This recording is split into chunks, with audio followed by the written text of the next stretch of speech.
So welcome to another video of the channel. അപ്പോൾ ഈ വീക്കിൽ നമുക്ക് കനേഡിയൻ ഗ്രാൻഡ് പ്രീ ഉണ്ട്.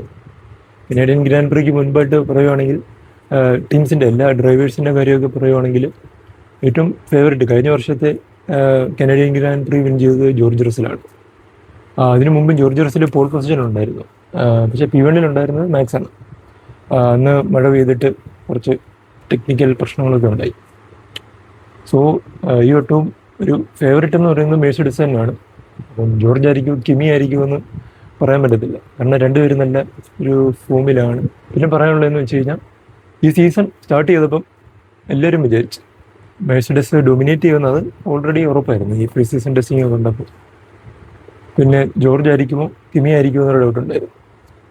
എല്ലാവരും എന്ന് പറഞ്ഞാൽ ഒരു ഭൂരിഭാഗം ആളുകൾ വിചാരിച്ച് ജോർജ് റസൽ തന്നെ ഡൊമിനേറ്റ് ചെയ്യും, അങ്ങനെയൊക്കെയാണ് വിചാരിച്ചത്. പക്ഷേ സീസൺ സ്റ്റാർട്ട് ചെയ്ത് ഫസ്റ്റ് ഓസ്ട്രേലിയൻ GP ജോർജാണ് വിൻ ചെയ്തത്. പിന്നെ ജാപ്പനീസ് ചൈനീസൊക്കെ കഴിഞ്ഞപ്പോഴത്തേന് കിമി ആൻഡിനെല്ലി 19 വയസ്സുള്ള കിമി ആൻഡിനെല്ലി പുള്ളിയുടെ ലീഡ് ഉയർത്താൻ തുടങ്ങി. ഇപ്പം P1 100 പോയിന്റ്സുമായിട്ട്. അപ്പം നല്ല ലീഡും ഉണ്ട്, അതുപോലെ നല്ല ഫാൻ ബേസും ഉള്ളൊരു ഡ്രൈവറായിട്ട് വന്നിട്ടുണ്ട് കിമി. ജോർജ് റസലിനെ അപേക്ഷിച്ച് നോക്കുവാണെങ്കിൽ പുള്ളി കനേഡിയൻ ഗ്രാൻഡ് പ്രീ വിൻ ചെയ്യേണ്ടത് അത്യാവശ്യമാണ്.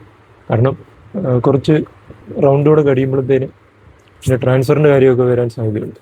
അപ്പോൾ ആ സമയത്ത് മെഴ്സിഡസ് ആരെങ്കിലും പുറത്ത് കളയുവാണെങ്കിൽ അത് ചിലപ്പം ജോർജ് ആയിരിക്കാനാണ് സാധ്യത.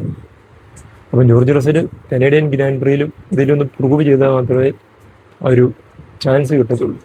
അപ്പോൾ അങ്ങനെ നോക്കുവാണെങ്കിൽ ജോർജ് റസൽ ഒരു ഡു ഓർ ഡൈ ഒരു മൊമെൻ്റാണിത്. അപ്പോൾ അങ്ങനെയാണ് കാര്യങ്ങൾ. സോ കനേഡിയൻ ഗ്രാൻഡ് പ്രീയിലോട്ട് ടീംസ് എല്ലാം പുതിയ പുതിയ അപ്ഗ്രേഡ്സ് കൊണ്ടുവന്നിട്ടുണ്ട്. അതിൽ ഫസ്റ്റ് നോക്കുവാണെങ്കിൽ മെഴ്സിഡസ് ആണ്. മെഴ്സിഡസ് ഒരു മേജറായിട്ടുള്ള അപ്ഗ്രേഡുമായിട്ടാണ് വരുന്നത്. എയറോഡൈനാമിക്സിൽ അപ്ഗ്രേഡ്സ് ഉണ്ട്, അതേപോലെ വെയിറ്റ് റിഡക്ഷൻ ചെയ്തിട്ടുണ്ട്. പിന്നെ ഫ്ലോർ എഡ്ജസിൻ്റെ ഡിസൈനും ചേഞ്ച് ചെയ്തിട്ടുണ്ട്. അതേപോലെ ബ്രേക്ക് ഡെക്സിൽ ലാർജർ ഫ്രണ്ട് ബ്രേക്ക് ഡെക്സ് ഇച്ചിരൂടെ അതിൻ്റെ സൈസ് ഇച്ചിരൂടെ ഇൻക്രീസ് ചെയ്തിട്ടുണ്ട്. പിന്നെ മെയിൻലി എയറോഡൈനാമിക്സ് ആണ് അവർ ചേഞ്ച് കൊണ്ടുവന്നിട്ടുള്ളത്.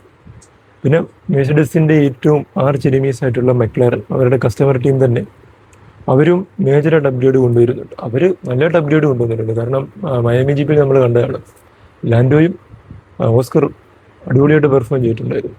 അപ്പോൾ അവർ കാനഡയിലേക്ക് കൊണ്ടുവരുന്ന അപ്ഗ്രേഡ്സ് എന്തൊക്കെയാണെന്ന് വെച്ച് കഴിഞ്ഞാൽ അവർ ബോഡി വർക്ക്സിലും എയറോഡൈനാമിക്സിലും തന്നെയാണ്.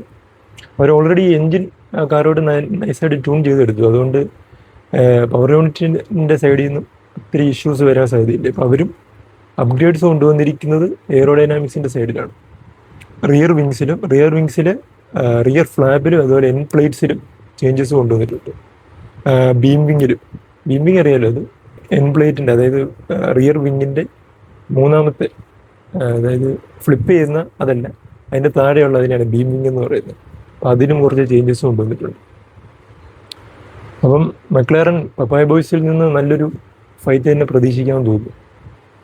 പിന്നെ റെഡ് ബുള്ള് മയാമി വന്നപ്പം തന്നെ വെയിറ്റ് റെഡ്യൂസ് ചെയ്തപ്പം മെഴ്സിഡസിനേക്കാളും 1 സെക്കൻഡ് അവരുടെ ഗ്യാപ്പ് കുറയ്ക്കാൻ പറ്റിയിട്ടുണ്ട്. അവരുടെ ലാപ്പിൻ്റെ സ്പീഡ് അനുസരിച്ചിട്ട് ആ ഒരു ലാപ്പ് ടൈമിങ് 1 സെക്കൻഡ് കുറച്ചിട്ടുണ്ട്. അപ്പോൾ ഈ വട്ടവും പുതിയ അപ്ഗ്രേഡ്സോട്ടാണ് റെഡ് ബുള്ള് വരുന്നത്. റെഡ് ബുള്ളിൻ്റെ അപ്ഗ്രേഡ്സ് എന്തൊക്കെയാണെന്ന് വെച്ച് കഴിഞ്ഞാൽ ഫ്ലോറിലും സൈഡ് പോർട്സിലും ഫ്ലോർ ഡിസൈൻ അവർക്ക് ഇവരുടെ റെഡ് ബുള്ളിൻ്റെ മെയിൻ ഇഷ്യൂ എന്ന് പറയുന്നത് സ്റ്റെബിലിറ്റിയാണ്. കാറിൻ്റെ സ്റ്റെബിലിറ്റിയും എൻജിൻ സൈഡ് അടിപൊളിയാണ്. ഞാൻ നേരത്തെ ഒരു വീഡിയോ ചെയ്തിട്ടുണ്ടായിരുന്നു. എന്ന് പറഞ്ഞാൽ ഈ വർഷത്തെ ഗ്രിഡിൽ ഏറ്റവും പവർഫുൾ മെഴ്സിഡസ് കഴിഞ്ഞ ഏറ്റവും പവർഫുൾ എൻജിൻ ഉള്ളത് റെഡ് ബുള്ളിൻ്റെയാണ്. പവർ യൂണിറ്റ് സൈഡിൽ മെഴ്സിഡസ് അടിപൊളിയാണ്. അവർക്ക് മറ്റ് ഇഷ്യൂസാണ്, ഹീറ്റിംഗ് പ്രോബ്ലംസും മെക്കാനിക്കൽ ഇഷ്യൂസാണ് കൂടുതൽ. അപ്പോൾ അവർ ഫ്ലോറും സൈഡ് പോർട്സും റീഡിസൈൻ ചെയ്തിട്ടുണ്ട്. അതേപോലെ വെയിറ്റ് റെഡ്യൂസ് ചെയ്തത്. പിന്നെ വേറൊരു പ്രശ്നം എന്താണെന്ന് വെച്ച് കഴിഞ്ഞാൽ അവരുടെ ചാസിക്ക് വലിയ ഒരു ഇഷ്യൂ ഉണ്ടായിരുന്നു. അവരുടെ എൻജിനും ചാസിയും തമ്മിൽ വേറെ പെർഫെക്റ്റ്ലി ട്യൂൺഡ് അല്ലായിരുന്നു. അതവർ ട്യൂൺ ചെയ്തിട്ടുണ്ടെന്നാണ് ഇപ്പോൾ അറിയുന്നത്. അപ്പോൾ എന്തെങ്കിലും ഫ്രീ പ്രാക്ടീസ് കഴിയുമ്പോഴത്തേന് അറിയാൻ പറ്റും. പിന്നെയുള്ളത് ഫെറാറി, എപ്പോഴത്തെയും പോലെ ഫെറാറി മയാമിയിൽ വന്നപ്പം 11 പാർട്ട് അപ്ഗ്രേഡുമായിട്ട് കൊണ്ടുവന്നായിരുന്നു. പിന്നെ ഇവിടെ കാനഡയിലേക്ക് വരുമ്പം ചാസിയുടെ കുറച്ച് ചേഞ്ചസ് വന്നിട്ടുണ്ട്. അതായത് ആദ്യത്തെ 4 റേസിൽ ഉണ്ടായിരുന്ന ഒരു ചാസിയുടെ ഒരു ഡിസൈൻ അല്ല ഇതിലേക്ക് വരുമ്പോൾ. കാനഡയിലേക്ക് പുതിയ ചാസി ഡിസൈനായിട്ടൊക്കെ വരുന്നതെന്നാണ് കേട്ടത്.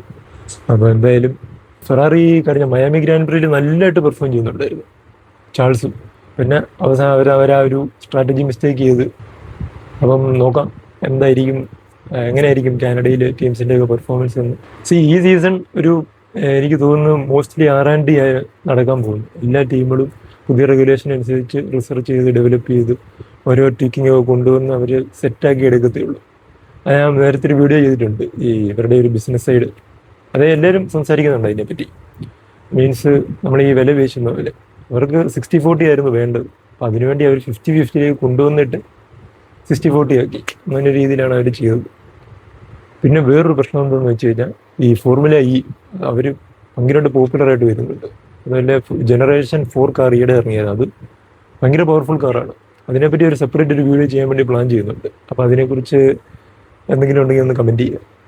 ഇത് ഭയങ്കര പവർഫുള്ളായിട്ട് വരുന്നുണ്ട്. അത് ഈ ഫോർമുല 1 ഒരു അടിയാണ്.